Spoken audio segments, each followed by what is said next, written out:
नमस्कार, स्वागत है आप सभी का डीडी न्यूज के इस विशेष सांकेतिक भाषा के बुलेटिन में। आपके साथ मैं हूं संध्या शर्मा और मेरे साथ है मेरी सहयोगी दीपाली। आइए बुलेटिन की शुरुआत करते हैं हेडलाइंस के साथ। 5 राज्यों में चुनाव प्रचार जोरों पर। केरलम में पीएम मोदी समेत भाजपा के कई बड़े नेता करेंगे प्रचार। कांग्रेस नेता राहुल गांधी की अलपुझा में रैली। अन्य दलों ने भी प्रचार में झोंकी ताकत।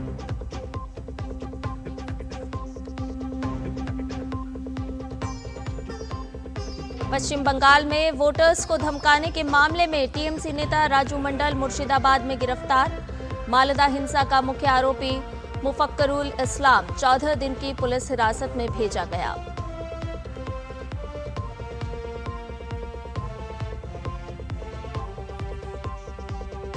ईरान ने अमेरिका के 48 घंटे के सीज फायर के प्रस्ताव को ठुकराया।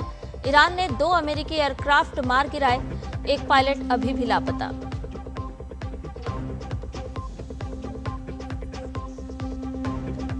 अफगानिस्तान में देर रात 5.8 तीव्रता का भूकंप। काबुल में 8 लोगों की मौत। पाकिस्तान और भारत में महसूस किए गए झटके।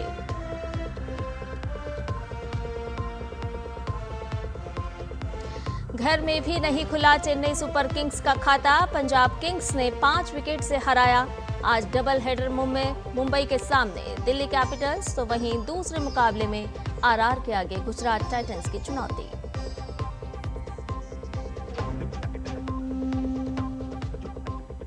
और अब सभी समाचार विस्तार के साथ।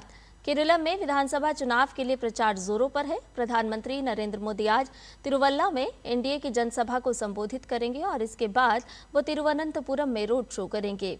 इस दौरान वो राज्य में बीजेपी और एनडीए की अपनी ताकत दिखाने की कोशिश करेंगे।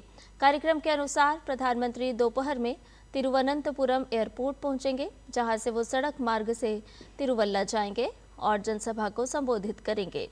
इसके बाद वो वापस तिरुवनंतपुरम में एक रोड शो में हिस्सा लेंगे। ये रोड शो शहर के केंद्र में स्थित किलिलपलम जंक्शन से करमना तक करीब 1.5 किलोमीटर लंबा होगा।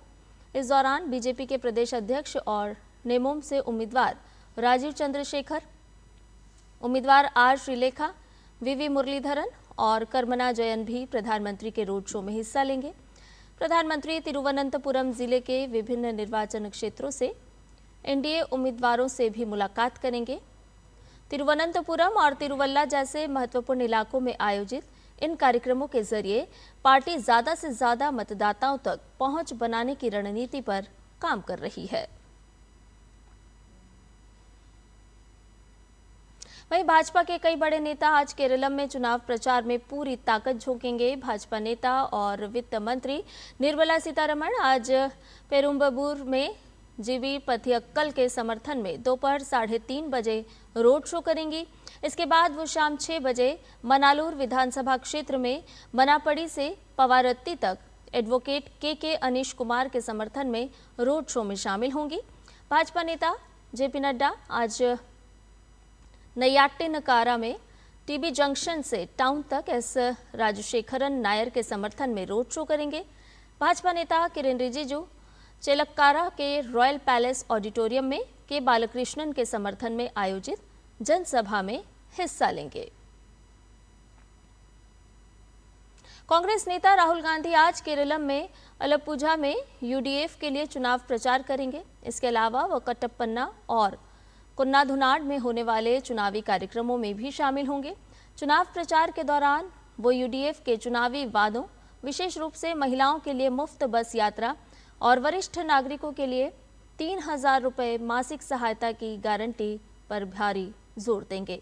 केरलम में यूडीएफ ने 100 सीटों के जीत का लक्ष्य रखा है। केरलम में एलडीएफ ने भी चुनाव प्रचार में अपनी पूरी ताकत झोंक रखी है। माकपा महासचिव एमए बेबी आज कोट्टयम में चुनाव प्रचार करेंगे। एलडीएफ ने भी चुनाव में पिनराई विजयन के नेतृत्व में अपनी सीट सुधारने का लक्ष्य रखा है। असम में चुनावी सरगर्मियां अपने चरम पर पहुंच चुकी है। भाजपा अध्यक्ष नितिन नवीन आज असम में लगातार दूसरे दिन चुनावी जनसभाएं करेंगे। वो आज दोपहर को असम के सिलचर में रैली करेंगे। सिलचर के श्री उसके बाद वो कछार के लखीपुर में दूसरी जनसभा करेंगे। भाजपा अध्यक्ष ने कल आरोप लगाया कि कांग्रेस अवैध घुसपैठियों के लिए काम करती रही है और असम विधानसभा चुनाव में वोट डालते समय मतदाताओं को इसके कार्यकाल को याद रखना होगा। कमलपुर, मंगलदाई और न्यू गुवाहाटी में रैलियों को संबोधित करते हुए उन्होंने विश्वास जताया कि मुख्यमंत्री हेमंत बिस्वा शर्मा के नेतृत्व में भाजपा की अगुवाई वाला राष्ट्रीय जनतांत्रिक गठबंधन लगातार तीसरी बार सरकार बनाएगा। पश्चिम बंगाल में चुनाव आयोग के आदेश पर पुलिस ने मुर्शिदाबाद से टीएमसी नेता राजू मंडल को गिरफ्तार कर लिया है। राजू मंडल पर मतदाताओं को धमकाने का आरोप है। इसके बाद कमीशन ने पुलिस को एक्शन लेने का ऑर्डर दिया। कल रात कमीशन ने बताया कि पुलिस ने मतदाताओं को धमकाने के मामले में आरोपी राजू मंडल को गिरफ्तार कर लिया है। कमीशन के सूत्रों के मुताबिक उन्होंने कैंपेन करते हुए कहा, कमल के फूल पर वोटिंग नहीं हो सकती। अगर वोटिंग में कोई दिक्कत है तो जाकर वोट देने की कोई ज़रूरत नहीं है। मैं आपके घर चना बड़ा और रसगुल्ला भेजूंगा, नहीं तो आपको तृणमूल को वोट देना होगा। इस साल अपना वोट बर्बाद मत करना।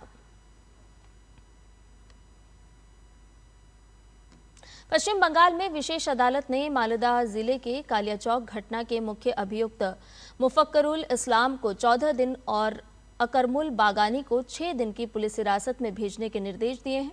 इन दोनों को बीडीओ कार्यालय के घेराव के लिए भीड़ को उकसाने के आरोप में गिरफ्तार किया गया है। प्रदर्शनकारियों ने मतदाता सूची में नाम शामिल करने की मांग करते हुए अधिकारियों को कार्यालय के भीतर 9 घंटे से भी अधिक समय तक भोजन और पानी के बिना बंद रखा। राष्ट्रीय अन्वेषण अभिकरण की 40 सदस्यीय टीम इस मामले की जांच के लिए मालदा में है। अधिकारियों को छुड़ाते समय उन पर हुए हमले की भी जांच की जाएगी। उपराष्ट्रपति सीपी राधाकृष्णन आज बिहार का दौरा करेंगे। उपराष्ट्रपति अपने इस दौरे में महात्मा गांधी केंद्रीय विश्वविद्यालय मोतिहारी के 3रे दीक्षांत समारोह में मुख्य अतिथि के रूप में हिस्सा लेंगे और पश्चिम चंपारण में भितिहरवा गांधी आश्रम भी जाएंगे। अंतर्राष्ट्रीय खबरों में ईरान ने अमेरिका के 48 घंटे के सीजफायर ऑफर को ठुकरा दिया है। ईरान की semi official force news agency के अनुसार ये प्रपोजल बुधवार को एक तीसरे देश के जरिए तेहरान तक पहुंचाया गया था, जिसे ईरान ने मानने से इनकार कर दिया। वहीं ईरान ने अमेरिका के 2 लड़ाकू विमान भी गिरा दिए। इनमें एक F-15E फाइटर जेट और दूसरा A-10 अटैक एयरक्राफ्ट है। F-15E फाइटर जेट पर ईरान के अंदर हमला हुआ। इसमें सवार एक क्रू मेंबर को रेस्क्यू कर लिया गया, जबकि दूसरा अभी भी लापता है। अमेरिकी A-10 attack aircraft Persian gulf में गिरा। हालांकि अमेरिकी अधिकारियों ने कहा कि विमान क्रैश हुआ या मार गिराया गया, यह अभी साफ नहीं है। अमेरिकी मीडिया ने बताया कि 2 अमेरिकी हेलीकॉप्टर भी ईरानी फायरिंग में हिट हुए हैं। दोनों ब्लैक हॉक हेलीकॉप्टर थे जो F-15E के लापता पायलट के सर्च एंड रेस्क्यू ऑपरेशन के लिए गए थे। ये पहली बार है जब करीब 5 हफ्तों से चल रहे इस युद्ध में अमेरिकी विमान गिराए गए हैं। इस बीच राष्ट्रपति डोनाल्ड ट्रंप ने कहा कि इन घटनाओं का ईरान के साथ बातचीत पर कोई असर नहीं पड़ेगा। उत्तरी एवं पूर्वी अफगानिस्तान और पश्चिमी पाकिस्तान के कुछ हिस्सों में कल देर रात 5.8 तीव्रता का भूकंप आया। काबुल के गवर्नर के प्रवक्ता ने बताया कि भूकंप के कारण कम से कम 8 लोगों की मौत हुई है। भूकंप का केंद्र अफगानिस्तान के कुंदुज शहर से लगभग 150 किलोमीटर पूर्व में हिंदुकुश पर्वतमाला में था। भूकंप का केंद्र 180 किलोमीटर से अधिक की गहराई पर था।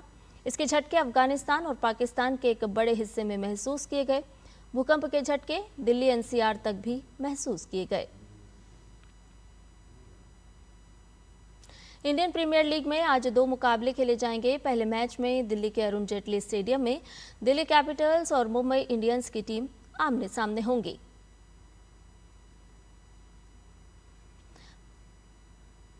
वहीं दिन के दूसरे मुकाबले में अहमदाबाद में गुजरात टाइटंस और राजस्थान रॉयल्स की टीम आमने सामने होगी। IPL 2026 में चेन्नई सुपर किंग्स की हार का सिलसिला है जारी। टीम को लगातार अपने दूसरे मुकाबले में हार का मुंह देखना पड़ा। CMK की टीम को अपने घर पर ही पंजाब किंग्स के हाथों 5 विकेट से हार झेलनी पड़ी। पंजाब की टीम की ये इस सीजन की लगातार दूसरी जीत रही। और इसके साथ ही हमारे इस विशेष सांकेतिक भाषा के बुलेटिन में फिलहाल के लिए इतना ही। मुझे और मेरी सहयोगी दीपाली को दीजिए अनुमति। नमस्कार।